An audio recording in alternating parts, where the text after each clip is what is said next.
그리고 피해 아동을 분리 조치를 하려고 하는데 피해 아동이 싫다고 나 엄마랑 아빠랑 계속 있겠다 막 이렇게 하는 경우에 그 아동의 의사에 관해서 분리가 가능한지에 관해서는 아동복지법상 모든 아동에 대한 활동은 아동의 이익이 최우선적으로 고려되어야 된다고 되어 있죠. 그렇기 때문에 그 아동이 제대로 판단을 못하는 경우가 있지 않겠습니까? 그래서 자기한테 안 좋은 건데도 그게 좋다고 생각할 수도 있기 때문에 상식적으로 생각하셔도 피해 아동의 의사에 관한 분리가 가능하다고 그 구체적인 사례를 잘 판단하셔서 가능하다고 생각합니다. 그리고 그 14페이지입니다. 피해 아동 분리 조치 과정에서 물리적 충돌 등으로 보호자가 상해를 입은 경우에 해당 조치기관에 책임이 있나요? 근데 물리적 충돌이 어떻게 생겼는지 일단은 살펴봐야 될 것 같고요. 보통의 경우에는 보호자가 왜 내 애를 데리고 가느냐, 그래서 그 공무원분들께 항의를 하고 또 뭐 멱살을 잡거나 공무원분께 물리적으로 자기가 먼저 잘못을 하다가 뭐 넘어진다던가 뭐 어디에 부딪힌다던가 해서 다치는 경우가 더 많을 것 같거든요. 뭐 공무원분께서 먼저 뭐 그 보호자를 제압하기 위해서 어떤 행동을 하실 것 같지가 않아요. 그래서 이런 경우에는 책임을 부담한다고 보기는 어렵고 오히려 그렇게 공무집행을 하시는 공무원들의 그 정당한 업무를 방해했기 때문에 공무집행 방해죄가 성립할 수 있겠습니다. 그 가운데서 만약에 욕을 했다. 그 보호자가 그 공무원분께 욕을 막 했어요. 근데 그 자리에 다른 사람은 없고 공무원들밖에 없었어요. 그러면은 모욕죄가 될까요? 안 돼. 맞아요. 안 돼요. 왜 안 되죠? 다른 사람이 없었기 때문에 그냥 모욕죄란 대화 간에 있었던 모욕죄는 왜 성립하냐면 다른 사람들 보는 앞에서 모욕을 줘야 되거든요. 네? 이렇게 많은 자리에서 모욕을 줘야 되는데 거기 공무원밖에 없으면은 모욕죄가 안 되고요. 불특정이거나 다수인이 있을 경우에만 모욕이 됩니다. 그래서 그렇게 욕을 많이 하는 경우에는 일부러 지나가는 사람들을 조금 이렇게 보게 한 다음에 그 모욕죄를 실제로 경찰관 분들이 모욕을 많이 당하시거든요. 욕을 먹거든요. 그랬을 때는 경찰관 분들이 그 사람 공무집행하시는 분을 모욕죄로 고소하시는 경우가 있어요. 사람들이 구경하고 있잖아요. 구경하고 있을 때 막 경찰관한테 짭새다, 뭐 욕하고 막 개새끼 막 이렇게 욕하면은 공무원분들도 이제는 참지 않고 모욕죄로 고소하고 계십니다. 그러면은 그 일선에서 다들 공무원분들 고생하시는데 저희도 검찰에서도 적극적으로 그런 분들은 처벌하려고 하고 있고요. 공무원 100명만 있어도 모욕죄 그거는 어려운 걸로 제가 알고 있어요. 그러니까 그 민원실에 와서 막 욕을 하는데 다른 민원인이 한 명이라도 있으면은 모욕죄 되는데요. 공무원밖에 없는 경우에는 조금 만약에 휴가 중인 공무원이 그 중에 한 명 있었다면 날카로운 질문. 그 업무에 해당하지 않고 그냥 휴가 중인 공무원이면 될 것도 같아요. 그 모욕죄로 일단은 고소하셔도 무고죄가 안 되니까. 공무원분들이 너무나 많이 이렇게 일선에서 당하고만 계셔요. 그래도 그냥 참고. 그래서 저희 검찰에 있을 때에도 저희 전화 받으면 당신 누구냐고 그리고 누굽니다. 공무원 맞냐고 공무원 맞다고 그때부터 욕하시는 분이 계세요. 이렇게 공무원들 상태로 화풀이하고 분풀이 하시는 분들이 있는데 저희도 이제 그거에 대해서는 공권력이 너무 이렇게 무너지지 않도록 필요한 경우에 적절히 대처를 하셔야 될 것 같습니다. 다음에 15페이지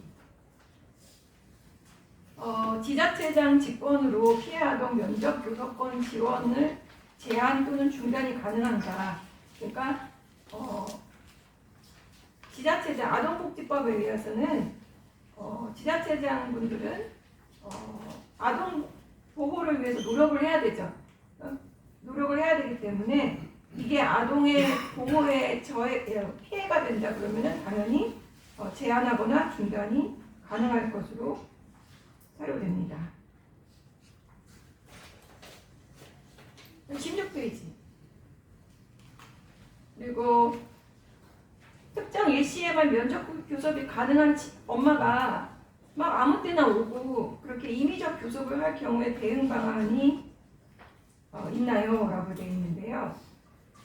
당연히 법원에서 정해놓은 면접 교섭권 방법대로 면접 교섭을 해야 되지, 임의적 교섭을 요청할 때 그거에 응할 의무가 없습니다. 그래서 일방적으로 찾아오는 경우에는 찾아오는 것 자체로 아동학대가 될 수 있기 때문에 아동을 시설이나 보호기관에서 보호하고 계신 분들은 만나지 못하도록 이렇게 거부할 수 있습니다.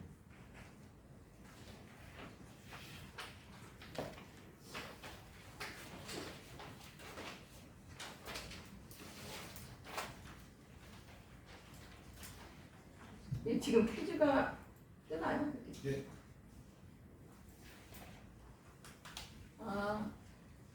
이거 여러 사람이 이야기하는 장소에서 몰래, 그러니까 여러 사람이 웅성웅성하고 얘기하고 있어요. 커피숍이에요. 내가 상대방하고 얘기하고 있는 것을 몰래 녹음했어요. 되게 예의 없는 행동이긴 한데 이렇게 몰래 녹음한 경우에 불법이다. 다 아시네요. 네, 이거는 이렇게 해도 됩니다. 맞습니다. 그리고 여러 사람이 이야기하는 장소에서 몰래 녹음한 경우는 어떻게 될까요?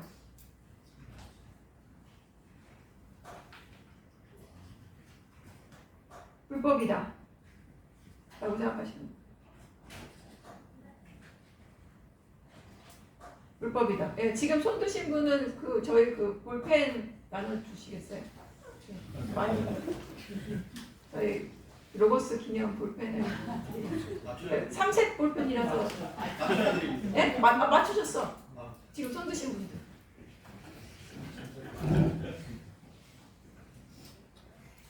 그리고 그 다음 여러 사람이 이야기하고 있는데 숭탕거리는 소리를 몰래 녹음한 경우 가능하다. 네, 지금 손 드신 분도 저기 볼펜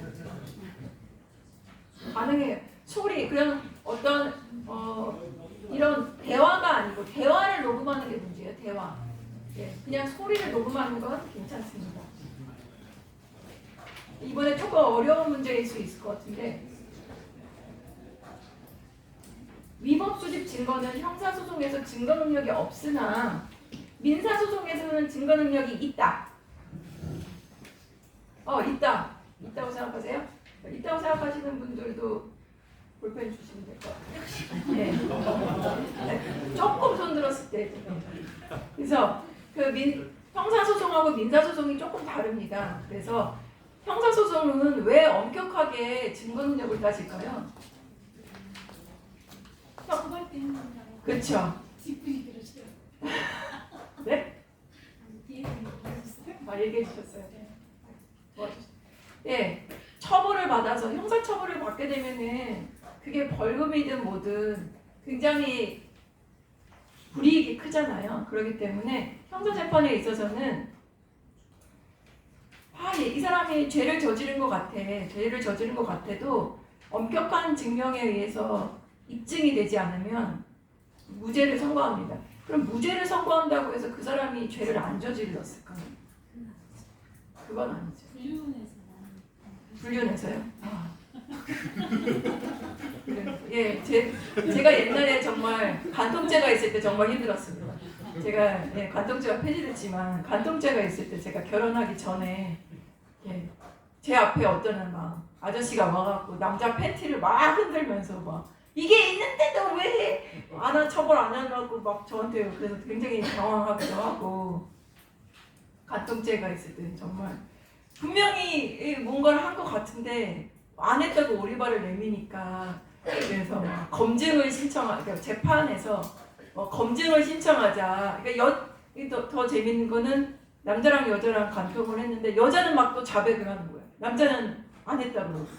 그 여자가 남자의 신체적인 특징을 말하니까 법원에서 검증을 해야 되잖아요. 진짜 그 신체적인 특징이 맞는지. 그래서 또 막 여자 검사인 경우에 굉장히 당황스러워했었다. 그래서 검증도 하고 옛날에 그랬지만 하여튼 뭐 증거가 없으면은 피고인의 이익으로 할 수밖에 없습니다. 그래서 무죄를 선고하지만 그렇다고 해서 꼭 죄를 안 저질렀다고 볼 수는 없을 것 같아요. 그게 한계이기도 합니다. 인간이기 때문에 모든 걸 다 밝힐 수는 없을 것 같아요.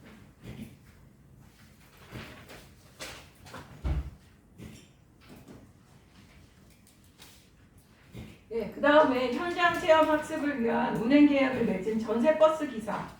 이제 뭐 수학여행을 간다거나 소풍을 갈 때 버스를 대절해서 가잖아요. 그랬을 때 버스 운전기사가 이게 무슨 케이스였냐면은 버스 운전기사도 있었고 그 차에 그 버스에 그 선생님도 같이 타고 있었는데 버스 운전기사가 갑자기 그 버스에 있는 그 텔레비전 달려있잖아요. 거기 텔레비전에다가 막 음란물을 갑자기 틀어 실수였겠지만 뭐 틀어가지고 문제가 됐었는데 이때 그러면은 아동학대법상 보호자가 이제 아동학대를 해야 되는데 그 아동학대 관련 법에서의 그 보호자에 해당하는 것에 대해서 버스 기사는 보호자의 학생들의 보호 감독하는 저를 보기는 어렵고 그냥 목적지까지 학생들을 태워줄 계약성의 의무만 있다라고 판단했습니다.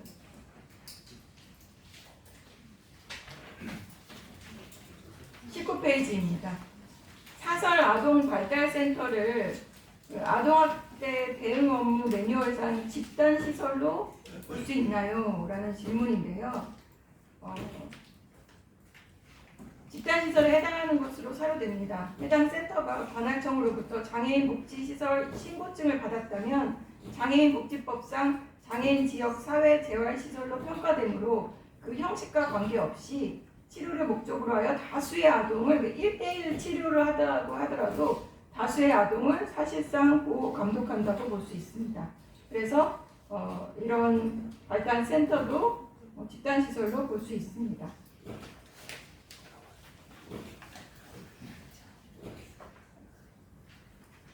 그리고 20페이지입니다. 아동학대 혐의에 대한 형사법원의 유죄 확정 판결이 있기 전이라는 점이 아동복지법상 사례관리 처분의 이행을 보류할 수 있는 정당한 사유에 해당할까요? 라는 질문입니다. 그러니까 아동학대 혐의자로 사례 판단되신 분이 나 아직도 재판 중이고 나 아직 유죄가 확정도 안 되고 그 헌법에 확정 판결 받기 전까지는 다 무죄로 추정되는 거 아니냐, 나 안 했다, 나한테 이거 왜 사례관리 처분하냐 이렇게 항의할 수 있는데요. 답은 정당한 사유에 해당하지 않는 것으로 사료됩니다. 사례관리 처분은 일종의 제재적 행정처분의 성격이 있음을 고려해 보면은 정당한 사유는 학대행위자에게 의무 이행을 기대하는 것이 무리라고 볼 수 있는 정도의 사유. 그러니까 뭐 내가 갑자기 암투병을 하고 있다. 아주 생업에 커다란 지장이 있다. 외국에 있다. 이 정도가 아닌 한 아직 법원에서 유죄 확정 판결이 있기 전이라도 사례관리 처분을 할 수 있습니다. 그리고 사회복지적 관점에 따르면 법원하고 지자체는 같은 사안에 대해서 다른 판단을 할 수 있어요.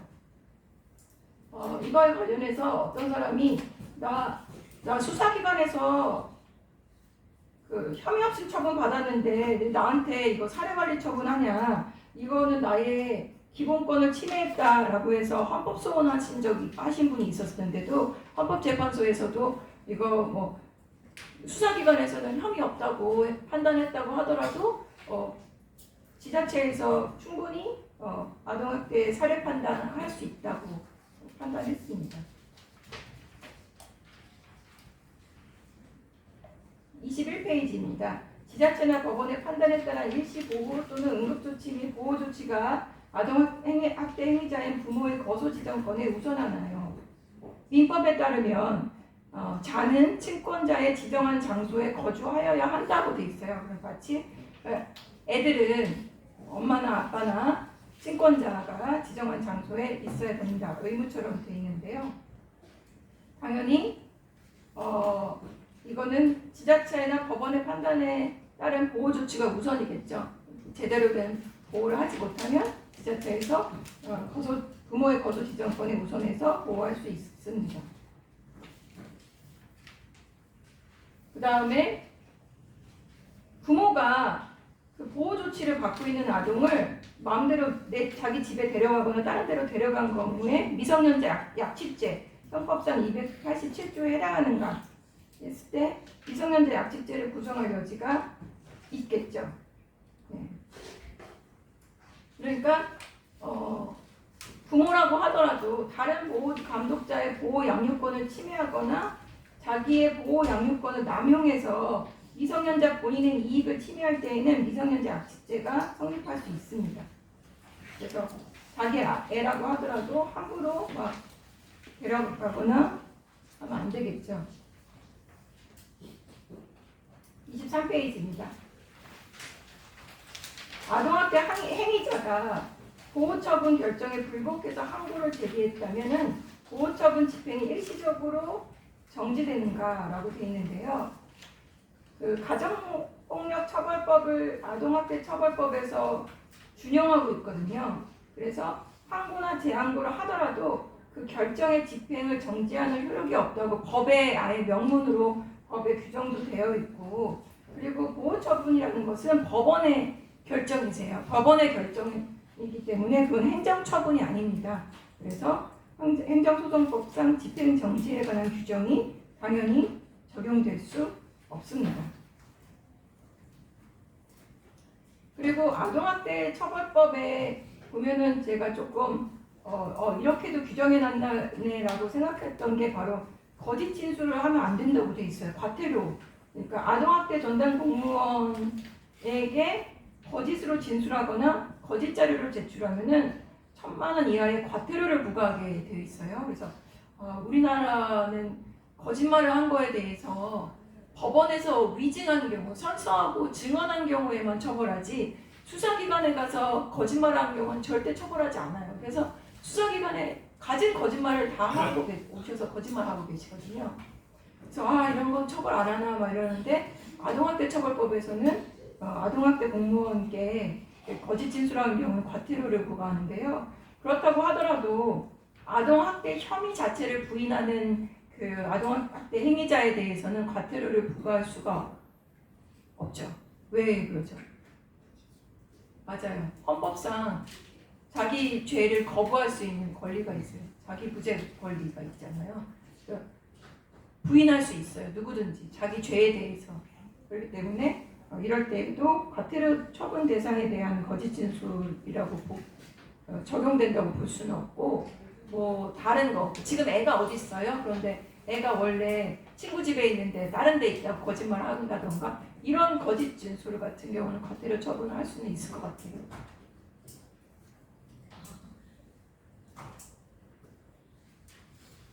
(25페이지입니다)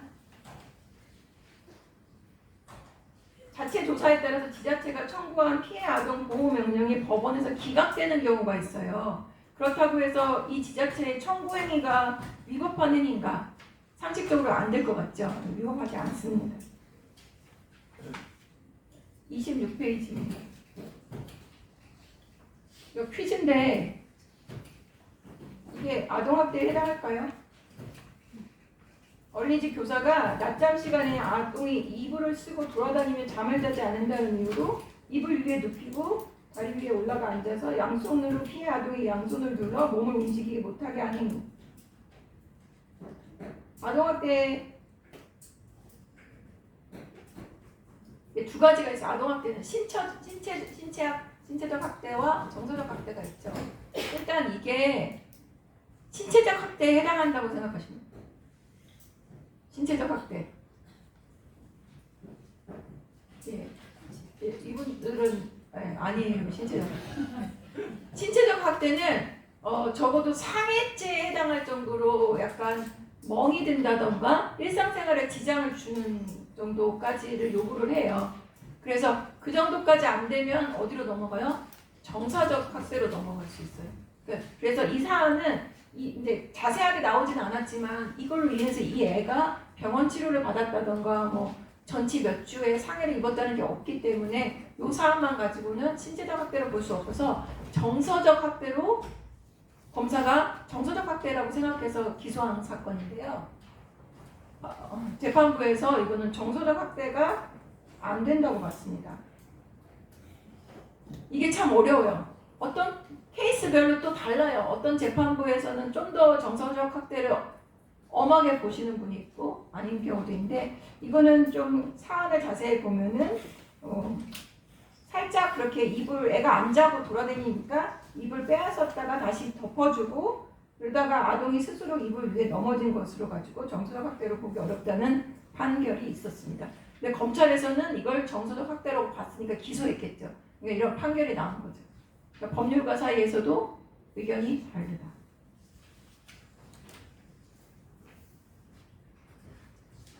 이거는 어떨까요?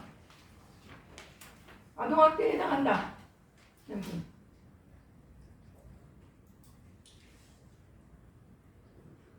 아동학대에 해당한다고 보다. 맞아요. 네 분 아까 볼펜 받으셨어요? 볼펜 받으신 거.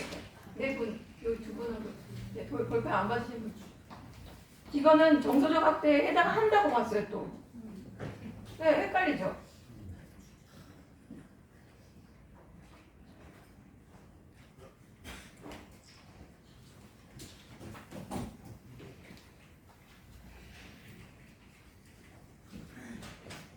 그리고 이제 혼외자, 그러니까 국적 및 신원 확인이 불가한 친생부와 외국인 엄마 사이에 태어난 혼외자, 한국에서 출생신고가 가능합니다. 가족관계 등록부 같은 건 없겠죠. 이 아이는 엄마가 외국인이고 아빠가 누군지 몰라요. 그렇기 때문에 가족관계 등록부는 존재하지 않지만 출생신고는 가능하도록 하고 있습니다. 그런데 엄마가 외국인인데 아빠는 대한민국 국민이에요. 그래서 아이로 출생신고를 해서 가족관계 등록부에도 다 올렸는데 아이 아빠가 보니까 아무래도 이게 혼혈어 같지가 않고 그 나라 사람 같고 막 이렇게 해갖고 친생 부인을 소송을 제기해서 이 아빠 아이가 아니다 이렇게 된 경우에 아동은 대한민국 국적을 상실합니다. 상실하고 다시 출생신고를 외국인 출생신고를 하면 될 것 같습니다. 30페이지입니다.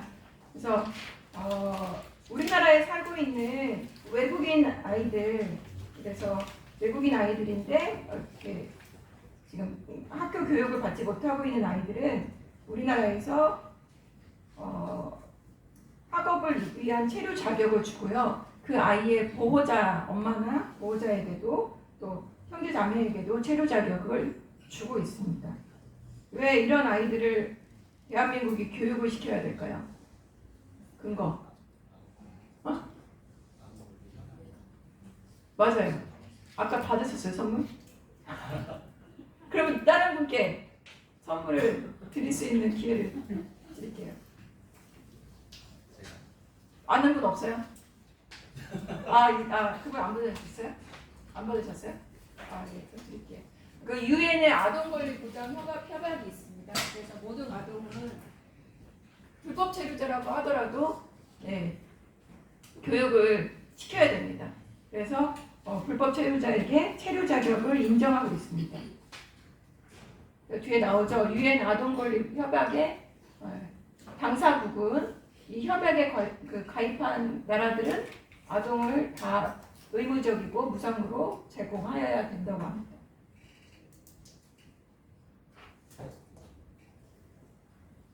부모가 대한민국 국민인데도 불구하고 출생신고를 안 한 경우에 이런 경우엔 당연히 학교에 보낼 수 있겠죠. 그래서 학교 교장 선생님은 임대차 계약서나 거주 확인 인후 보증서 이런 거 있으면은 관내에 거주하고 있는 학생 아이의 입학을 허가해야 됩니다. 허용해야 합니다.